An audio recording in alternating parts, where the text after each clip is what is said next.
What's going on, everybody? If you practiced the non-fancy guide to starting vibrato, you're ready to start controlling your vibrato. Today's exercise is a little bit more detailed, so it actually comes with an infographic that you can practice. So if you're doing this, it's probably a good idea to go ahead and get that. Check out the description to see where you can find it. It's free.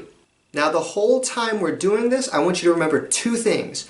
One, make sure you're not squeezing your thumb as you go. That's going to slow down your vibrato as it tightens up. Keep it nice and relaxed. And two, make sure that you don't do this doorknob turny motion on the way down with each bounce. If your hand is rolling down like this, stop what you're doing and go back a step until you can go all the way up and down in a motion like this without it rolling forward and turning.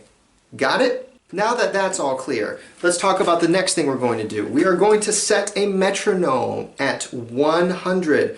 Really, it's about 100. You don't have to do it at exactly that speed. You can go a little bit slower, a little bit faster as you need to. And from there, we can walk down the 5 steps to get you ready for vibrato. Here we go. My metronome is ready.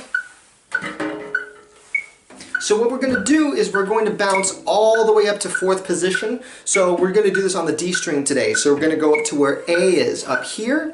You're going to bounce all the way up and all the way down, and that's going to take a whole note. So you're going to have 4 beats on that. Watch, I'll show you how it goes. 3, 4, 1, 2, 3, 4, 1, 2, 3, 4, 1, 2, 3, 4.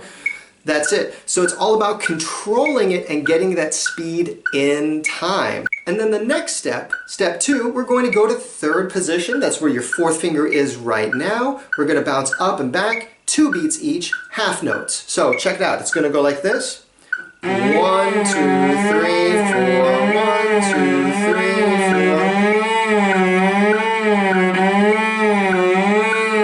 4. That's it. If that's easy, go to the next step. Step 3 is upper 2nd position. That's where your 3rd finger is right now. So upper 2nd position, these are quarter notes, 1 beat each. Check it out. 1, 2, 3, 4.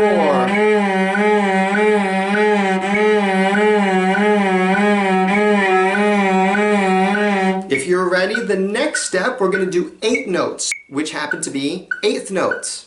And for these, we're going to go to a lower 2nd position. That's where your 2nd finger is right now.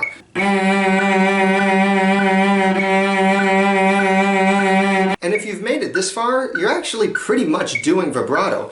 You just stay more in the same spot, and it's going to sound like this. You can switch.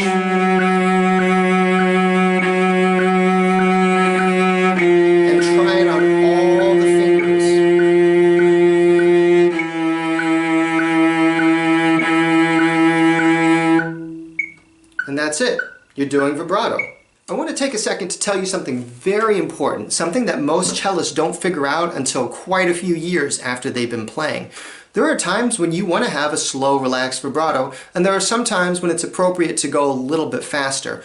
But a lot of people, when they start their vibrato, it ends up being something like this, way too fast and way too narrow. So if you're speeding this up and you notice yourself doing that really tight, fast vibrato, slow down and try to go back to that more like chilled out vibrato sound. And just like with our other exercise, the more you practice this, the easier it's going to get and the more natural it's going to feel when you add it to your music. Speaking of adding to music, we're going to be talking about that soon, so stay tuned. And that's how we do it. Don't forget to get a copy of the exercise so that you can practice it at home with your metronome. And remember, you want to be able to control your vibrato. Don't let your vibrato control you. That's all for now. Keep practicing, keep doing it, and I'll see you on the next one.